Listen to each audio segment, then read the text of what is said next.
Iowa just pulled off one of the biggest upsets in recent tournament history, and even though they are a Power 5 team, even though they were a top 10 seed, this still feels like a Cinderella run in its own right because Ben McCollum figured out a way to take Iowa, a team that was just over 500 in their conference, and beat a Florida Gators team that looked absolutely elite coming down the stretch, a team that looked like it was a Final Four lock, a team that looked like it could compete for back-to-back championships, but Iowa beat them. So today we're here to figure out how that happened.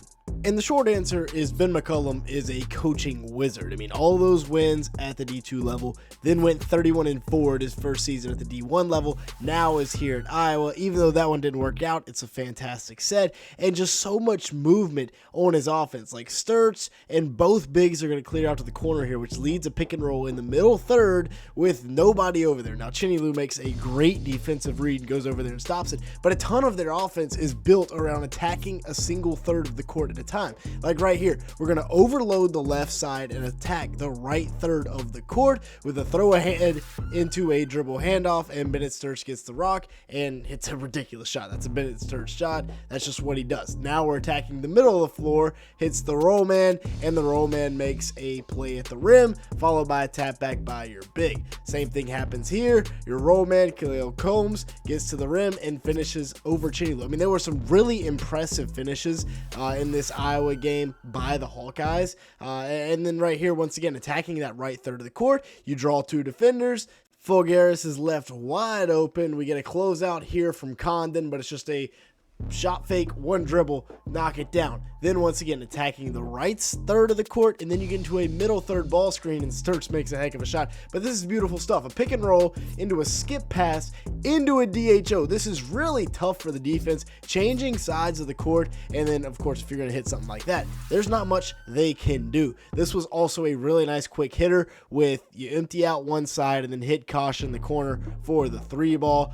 Kosh is going to cut through, then we're going to get a pick and roll here on the right third of the court, followed by a pin down in the opposite corner. Great skip pass and knocked it down with 5 seconds left on the shot clock. Another one right here that would have been really nice. It kind of gets clogged up and it's just a great play by Boogie Flan, but it's a pick and roll and then you reverse the ball, which means now Condon has to come out because he's technically one pass away due to this cut, and then you hit the slip right at the rim, but again, Boogie Flan makes a great play. This is all great stuff by Iowa and Ben McCollum and what he runs, constantly generating open looks, because this was no tall task beating the Gators, and I thought that they were going to lose it. All right, they went down by 5, but then they get a couple of stops against Tommy Houck, and then Bennett Sturts does that, ends up going 1 for 2 at the free throw line on the other end. Great play design to get Bennett Sturts going downhill, gets a 2v1 situation and finds Fulgaris in the corner, and then Xavier Lee kind of throws the ball away here with 2 seconds left. They also really beat him in transition. That's what Iowa did fantastically. You see here, their first bucket of the game comes in transition, and then at the beginning of the second half, when they went on their run, they were getting out and scoring in transition, and with a defense that is so good like this Florida team, you've got to be able to, 1, score at the free throw line, and 2, get out in transition. They got out in transition and they finished at the rim, and then they also got some ball players, and one of them is Bennett Sturts, who potential NBA draft pick, potential first rounder at that.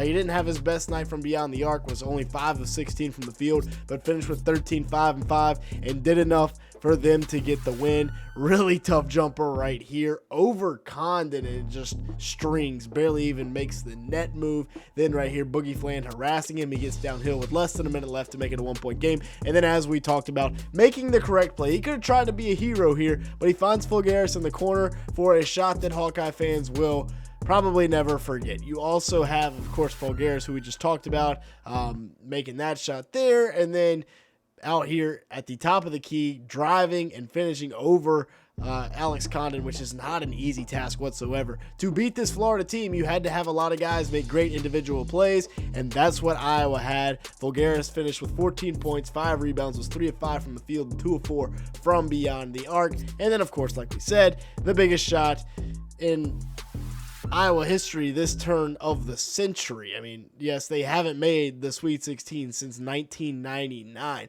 Combs was good as well. A couple of really tough finishes, including this and one that he got to go somehow, then steps into a 3 here. One of the guys that Sturts brought with him from Drake. You also have Tavion Banks, another guy that Sturts brought with him from Drake, finishing right there. And then a nice play here as, you know, the second guard behind Sturts. He played his role to perfection, finished with 20 points, 6 rebounds, an assist, and a steal. A team high 20 points, may I add, and would have been a game high, but Alex Condon had 21. Really tough finish right here against Chinelu one-on-one, getting right to the rim to give him a 9-point lead. And then Cooper Kosh was electric in that second half. I believe all 4 of his threes came down the stretch in this game, and a couple of big ones. Had 12 points, 3 rebounds, was 4 of 7 from the field, 4 of 6 from beyond the arc. Very fitting that he only hit threes. Big time 3 here to give him the lead back when it felt like the sky was falling for him. And then this was just such a huge 3. They were really struggling to score, and he just drains it in Garchenkov's mouth. Or Clavshar, I should say. But yeah, if you did enjoy today's video, hit the like button, hit that subscribe button. Brand new channel. If y'all want to see more college basketball content, hit the like button. And with that being said, thanks so much for watching today's video.